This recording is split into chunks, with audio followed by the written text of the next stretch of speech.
Assalamu alaikum. Welcome to Mathematician MK. Hope you are all fine. In this lecture we are going to start question number 13. ठीक है, question number 13 में हमने इस equation को solve करना है जिसमें हमारे पास z की वैल्यू जो है वो x प्लस आयोटा y है. सो हम इस इक्वेशन को लेंगे. ठीक है, इस इक्वेशन के अंदर z की वैल्यू पुट करेंगे और z बार की वैल्यू पुट करेंगे. z की वैल्यू हमने x प्लस आयोटा y पुट की, z बार की value x minus iota y put की. ठीक है, सो अब यहाँ पे हमने रियल पार्ट्स को सेपरेट किया, इमेजिनरी पार्ट्स को सेपरेट कर लिया. यहाँ पे भी रियल पार्ट्स को सेपरेट किया, इमेजिनरी पार्ट्स को सेपरेट कर लिया.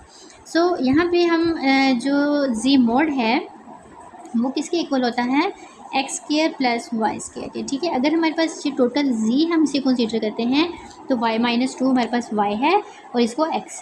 सो x square plus y square, यहाँ पे भी हमने ऐसे किया x square plus y square. ठीक है, सो इसके x square as it is y minus 2 का स्क्वायर ओपन करेंगे, ये आ जाएगा.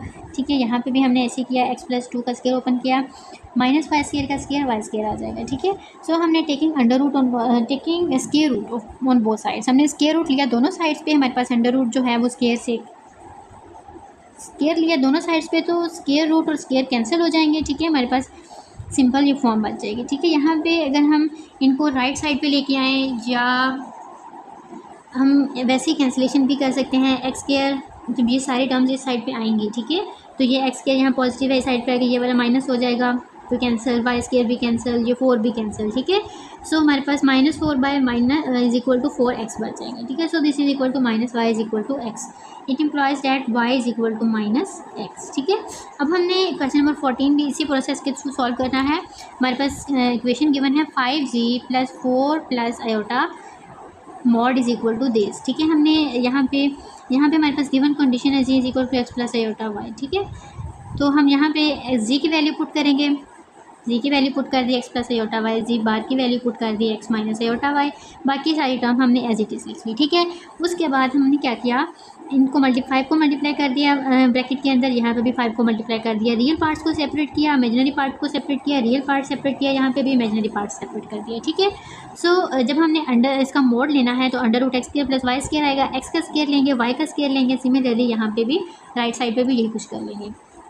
अब हमने इस पर ए प्लस बी होल स्क्वायर वाली आइडेंटिटी यूज़ करनी है, वो हमने की ए प्लस बी होल स्क्वायर, वो हमने इस पर भी की, इस पर भी की. ठीक है, उन दोनों को आपस में हमने जो ऐड सब्ट्रैक्ट होता था वो करके अंडर रूट लिया, स्क्वायर रूट ले लिया दोनों साइड पे. स्क्वायर रूट से कैंसिल हो जाएगा. जब हम इसको सिंप्लीफाई करेंगे, ये लेफ्ट साइड पे लेके आएंगे ये टर्म्स, तो हमारे पास 70x plus 30y plus 4 is equal to 0 आ जाएगा. ठीक है, तो यहाँ से हम अगर y की वैल्यू फाइंड करनी है, y इज इक्वल टू बाकी सारी टर्म्स राइट साइड पे चली जाएंगी. ठीक है, यहाँ से हम कॉमन भी ले सकते हैं. ठीक है, कॉमन 4 अगर हम फॉर एग्जांपल कॉमन लेते हैं तो ये हमारे पास y क्या बचेगा, 4 कॉमन 2 कॉमन ले लेंगे. ठीक है, तो ये हमारे पास आ जाएगा, इसमें अगर हम कॉमन लें 2,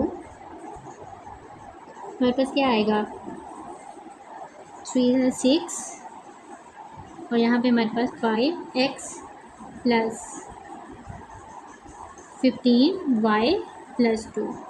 ठीक है, is equal to 0. So 2 divide हो जाएगा राइट साइड पे आके, तो ये 0 हो जाएगा. 35x प्लस 15y प्लस 2, यहाँ पे हमने 15y जो है वो लेफ़्ट साइड पे रखा, बाकी टर्म्स जो हैं वो हम राइट साइड पे ले गए. माइनस 35x आ जाएगा, माइनस 2 आ जाएगा, 15 राइट साइड पे डिवाइड का हो जाएगा. सो ये हमारे पास -7/3x माइनस 2/15 हमारे पास रिक्वायर्ड आंसर आ जाएगा. ठीक है, so this is our question number 14. Now हम क्वेश्चन नंबर 15 देखते हैं. उसमें भी हमारे पास इक्वेशन गिवन है, हमने क्या करना है, determine A set of points that satisfy the equation. हमने एक्स कोई पॉइंट्स फाइंड करने हैं. ठीक है, जिसके थ्रू हमने जो इक्वेशन को जो गिवन है उसको सेटिस्फाई कर रही होगी. सेम इसी प्रोसेस के थ्रू करना, बस स्टेटमेंट थोड़ी चेंज कर दी है, काम हमारे पास सारा वही है. ठीक है, सो हम देखते हैं क्या है. So determine the set of points z is equal to this satisfy this equation. तो हमने इस इक्वेशन को सेटिस्फाई करता है वो पॉइंट, वो फाइंड करना है. ठीक है, तो हम z की वैल्यू पुट करेंगे, इधर z की वैल्यू पुट करेंगे, x प्लस iota y, x plus iota y. ठीक है, 3 को मल्टीप्लाई करेंगे ब्रैकेट में, यहाँ पे भी 3 को मल्टीप्लाई करेंगे ब्रैकेट में. रियल पार्ट को सेपरेट किया, इमेजिनरी पार्ट को सेपरेट किया, यहाँ पे भी रियल पार्ट को सेपरेट किया, इमेजिनरी पार्ट को सेपरेट किया. ठीक है, इनका मोड लेंगे तो x square plus y square, same here x square plus y square. So हमने स्क्वायर ओपन किया, a माइनस बी स्क्वायर वाला. ठीक है, यहाँ पे a प्लस बी स्क्वायर, तो यहाँ पे हमने इसको ओपन किया. ठीक है, इसे सिंप्लीफाई किया. सिंप्लीफाई करने के बाद ये यहाँ पे जब हमने इसको ओपन करके सिंप्लीफाई किया 9x² cancel, 9y² 9y² cancel, 1 cancel, ठीक है। बाकी हमारे पास जो बच गया हमने उसे डिराइट कर लिया, ठीक है। सो यहाँ पे हमारे पास क्या बनेगा, -12x -12y + 4 is equal to 0, ठीक है। So -12y is equal to this, y is equal to this, ठीक है। हमने सिंप्लीफाई किया, so y is equal to -x -1/3 आ जाएगा। क्वेश्चन नंबर 16 को देखते हैं, वो भी हमारे पास उसमें क्या है, z is equal to x + i/y, इसे हमें क्वेश्चन और हमने w की वैल्यू गिवन है, जबकि हमने शो क्या करना है, ये चीज़ हमने शो करनी है। अगर w जो है, w मोड जो है वो 1 के इक्वल है तो हमारे पास z रियल है, ये चीज़ हमने प्रूव करनी है, ठीक है। तो इसको प्रूव करने के लिए, ये शो करवाने के लिए हम क्या करेंगे, z is equal to x + i/y को इक्वेशन नंबर 1 कह देंगे, ठीक है।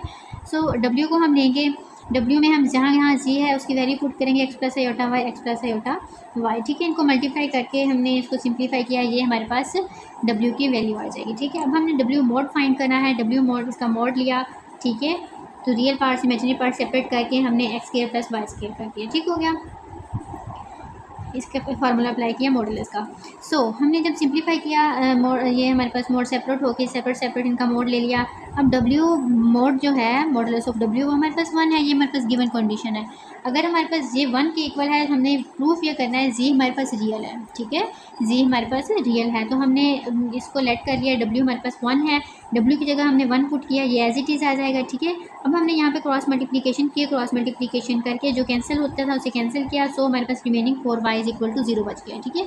यहाँ से हम अप्लाई करते हैं, y इज इक्वल टू 0 है। अब ये y इज इक्वल टू 0 जो है वो हम इक्वेशन नंबर 1 जो हमने लेट की थी उसके अंदर पुट कर देंगे। इक्वेशन नंबर 1 क्या है, z is equal to x + i/y। यहाँ पे जब हम 0 की जगह 0 पुट करेंगे तो x is equal to z आ जाएगा। ये क्या शो कर रहा है कि x is equal to z, so z is a real, ठीक है, z इज़ अ रियल। ये चीज़ हमें क्या शो कर रहा है, z जो है वो हमारे पास रियल है। यही चीज़ हमने प्रूव करनी थी। अगर w मॉडुलस जो है वो हमारे पास 1 के इक्वल है तो हमने प्रूव ये करना है कि z जो है वो रियल है, ये चीज़ हमने प्रूव कर दी, ठीक है। So this is our question number 16। इंशाल्लाह नेक्स्ट लेक्चर के अंदर हम क्वेश्चन नंबर 17 से स्टार्ट लेंगे, जो रिमेनिंग क्वेश्चन हैं इंशाल्लाह वो कंप्लीट करेंगे। होप सो आपको इन क्वेश्चंस की समझ आ गई होगी। इंशाल्लाह मिलते हैं नेक्स्ट लेक्चर में। अगर किसी पॉइंट की समझ नहीं आई आप वो कमेंट सेक्शन में पूछ सकते हैं। अल्लाह हाफिज़।